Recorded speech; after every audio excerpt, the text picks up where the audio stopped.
At a family gathering, my uncle tried to embarrass me in front of everyone because I refused to help pay his debt. He pointed at me and shouted, "You owe us for your success." I stood up, took out a piece of paper, and said, "Then explain this." The moment he saw it, his face turned pale. I never expected a simple family get-together to turn into one of the most satisfying moments of my life, but here we are. My family has always been full of drama, arguments about money, grudges, and petty fights. I've spent most of my life keeping my distance, but I still show up for big events to keep the peace.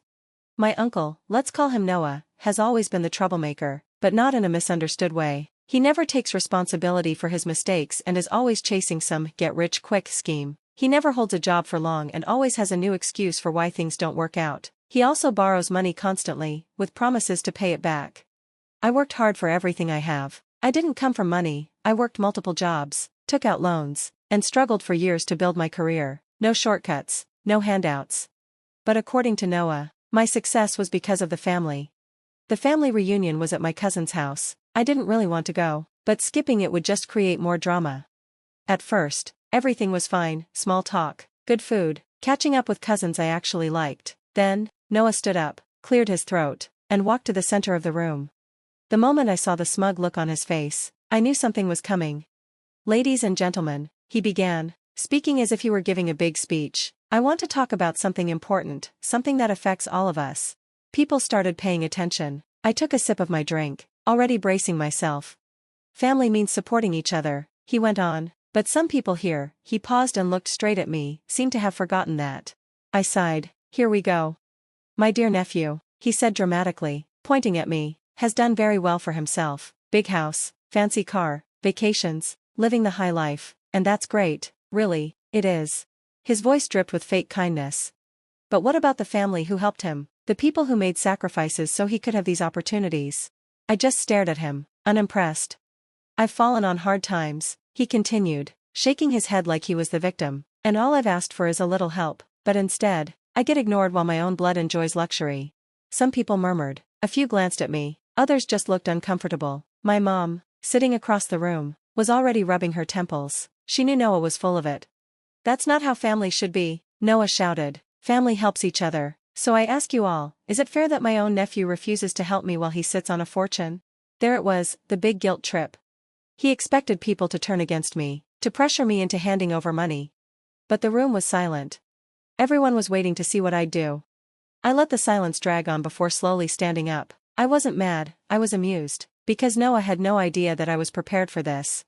I reached into my pocket, pulled out a folded paper, and held it up. "That's really interesting, Noah," I said calmly, "because if I owe you so much, then maybe you can explain this." I unfolded the paper so everyone could see. The moment Noah saw it, his face turned white. It was a legal contract, with his signature, and it proved something very important. Noah knew exactly what it was. But I wasn't about to let him get away with this. I raised the paper higher so everyone could see.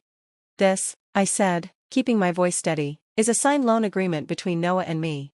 The room went completely silent. I looked around, making sure everyone was paying attention.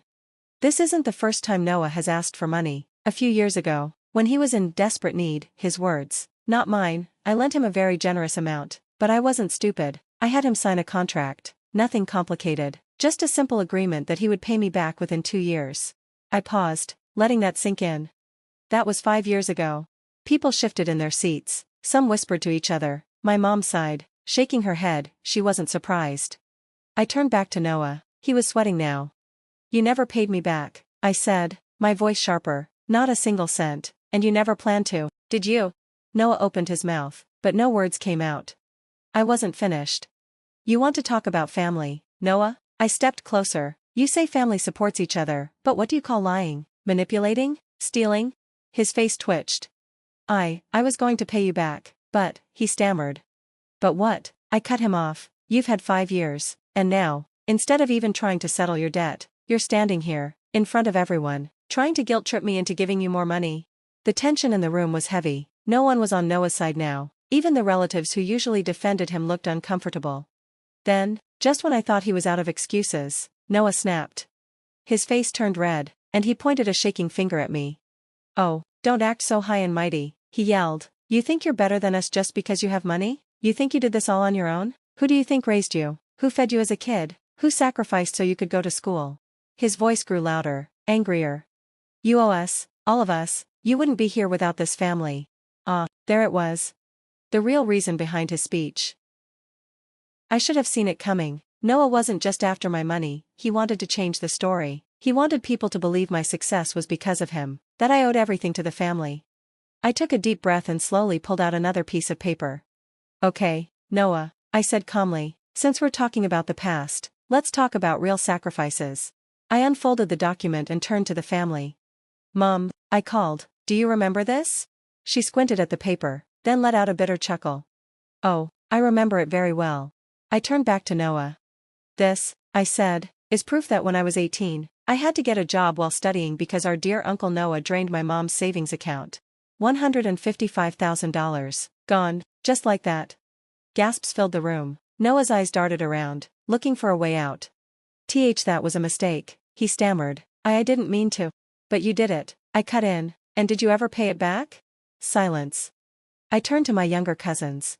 When I was in college, I worked double shifts at a gas station. I ate instant noodles for weeks at a time, and do you know why? I pointed at Noah. Because of him, because my mother, his own sister, had to take out a second mortgage just to keep us afloat. The murmurs grew louder. Some of my aunts looked at Noah like he was trash. But I wasn't finished. You want to talk about sacrifices, Noah? What about Mom skipping doctor's appointments because she couldn't afford them? What about me begging for extra shifts just so we had electricity? What about all the times you promised to pay her back and then just disappeared? Noah clenched his jaw, his face turning red. Before he could try twisting the story, I stepped forward and delivered the final blow. And let's not forget the best part, I said, my voice dripping with sarcasm. After everything, after all the lies and stolen money, you had the nerve to show up at my graduation and ask for more. Another wave of gasps. Noah's mouth opened and closed like a fish. He looked around, desperate, but no one, was on his side. I turned to the rest of the family. So, tell me, does that sound like someone who deserves my help? Silence. Noah's breathing was heavy, his fists were clenched. This is all a setup, he growled. Why, you're just trying to turn everyone against me. I laughed, a real, amused laugh. I don't have to turn anyone against you, Noah, you did that all on your own. He looked around, panicked. His usual tricks weren't working, no one was defending him, he was alone. Then, just when I thought he might finally accept defeat, Noah did something I'll never forget. He lunged at me. Like a wild animal, his face twisted in rage. For a second, I thought he was really going to hit me in front of everyone. But before he could touch me, my cousin Mark, built like a linebacker, grabbed him in midair and slammed him onto the couch. The room exploded into chaos. My aunt screamed. My Uncle George jumped up, ready to step in. Noah thrashed, cursing, his face bright red. Get off me, you piece of... Enough, Mark snapped, shoving him down. You don't get to pull this crap.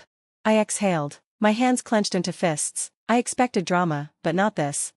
Are you out of your mind? My mother shouted, storming over. You tried to attack your own nephew because he wouldn't bail you out? Noah was fuming, but he knew he was trapped. If he threw another punch, someone would call the cops. Then something unexpected happened. From the back of the room, my Aunt Victoria, normally quiet, stood up. And what she said changed everything. You know what? She said, her voice shaking with anger. I've had enough. I wasn't going to say anything, but since Noah wants to talk about who owes who, let's talk about the money he stole from me. Wait, what? Noah's head snapped toward her. Pat, what are you talking about? Noah said, his voice uneasy. Victoria's face was red with anger. You stole my husband's life insurance money. The room went silent. My stomach dropped. I had no idea about this. Victoria's husband, Uncle Rick, had passed away nearly 10 years ago. He was a hardworking, kind man. The whole family respected him. Noah let out a nervous laugh but wouldn't look her in the eyes. I don't know what you're talking about. Yes, you do, Victoria snapped. I was grieving when Rick died. I trusted you. You told me you had a great investment that would double my money. I gave you $330,000. Noah, that money was for my kids, and you lost it all. Gasps filled the room. Noah shook his head quickly. I didn't lose it. It just didn't. Shut up, Victoria's voice cracked. You promised to pay me back in a year. It's been 10. Where's my money, Noah? Noah stammered, looking around for help, but no one was on his side. I took a step forward. Wow, first, you drained my mom's savings, then, you never paid me back, and now, You stole Victoria's life insurance? I let out a bitter laugh. Tell me, Noah, how many other people here did you scam? Silence. Then, another voice spoke up. I lent him $5,000 last year, my cousin Robert muttered. He said he just needed a little help, never saw a cent back. More murmurs. I gave him $3,000. I gave him $10,000. One by one, half the family started speaking up. Noah had drained us all. And suddenly, it hit me, this wasn't just about getting money from me. Noah was drowning, he was desperate, and the only way he knew how to survive was to find another person to use. That person was supposed to be me. But now, he was done. His breathing was quick, his eyes darted around the room. Okay, look, he raised his hands. I know things got a little messy, but I can fix this. I just need more time, more help, if we all chip in. Are you seriously asking us for more money? I snapped. Noah flinched, then, without another word, he ran for the door. Noah, someone yelled, but he didn't stop. He shoved past people, nearly knocked over a kid, grabbed his coat, and ran outside. And just like that, he was gone. Noah thought he could run from his problems, that he could keep lying, stealing, and tricking his way through life. But this time, he messed with the wrong people. The second the door slammed shut, the room exploded. My mom was furious, Aunt Victoria looked like she might cry, my cousins were pissed. And me? I was done. I turned to the family. We have enough proof to take him down, let's do it. Victoria nodded. I want my money back. So do I, Robert added. One by one, everyone Noah had scammed stepped forward. So we made a plan. And this time, Noah was finally going to face the consequences. Victoria was the first to act. The very next morning, she went to her lawyer with all her proof, bank statements, emails, text messages, everything. Since Noah tricked her into giving him the life insurance money with false promises, her lawyer said it was fraud, a serious crime. Next, I found the loan agreement Noah had signed but never paid back. Since it was a legal contract, I sued him. Then, one by one, other family members did the same. Robert, my mom, a few aunts, even a cousin from Florida. By the time we were done, Noah was drowning in lawsuits and facing a fraud investigation. Noah had lost his family's trust, but he still had friends and contacts, people who didn't know the truth. We made sure they found out. My cousin Sarah, who was great with social media, took charge. She posted everything, screenshots of messages, proof of bank transfers, even legal documents. She didn't tag Noah directly, but it didn't matter. The post spread fast, people shared it, commented, and even messaged their own experiences. Turns out, Noah had scammed more than just family. An old landlord said Noah had skipped out on rent. A former coworker said he stole money from a company Christmas party. Someone even found a fake GoFundMe page where Noah pretended to have a medical emergency. Noah had been running scams for years, and now, everyone knew. 2 weeks later, we found out Noah was hiding at a friend's house. His businesses had failed, his credit cards were maxed out, and now, with the lawsuits piling up, he was completely broke. Then, he called my mom. Please, just tell them to drop the lawsuits, he begged. I swear I'll pay everyone back. Mom laughed. Oh, like you promised to pay me? Like you promised Victoria? Like you promised everyone? Silence. Then, in the weakest voice I'd ever heard, he whispered, I have nowhere to go. Mom smirked. Not my problem, Noah. Then she hung up. Noah tried calling other family members, no one picked up. He tried reaching out to friends, but after seeing the social media posts, they wanted nothing to do with him. Within a month, Noah lost everything. His car was taken, he got kicked out of his apartment, and his business was gone. Then came the final blow. Victoria's lawyer won the fraud case. The court ordered Noah to pay back every cent of the $330,000 he stole from her, but he had no money, so the court took it from his paycheck. Every job he got, they took a big part of his salary. He tried working off the books, but even then, people knew about him. Nobody trusted him anymore. Noah had finally run out of people to scam. It's been a year since we took Noah down. He still owes a lot of money to the family. No one talks to him. He jumps from one low-paying job to another, struggling to get by. He has no support, no friends, nothing. And me? I'm doing great, life is good, and best of all, I don't have to deal with him anymore. Last I heard, he tried calling my mom again. She didn't even bother to answer.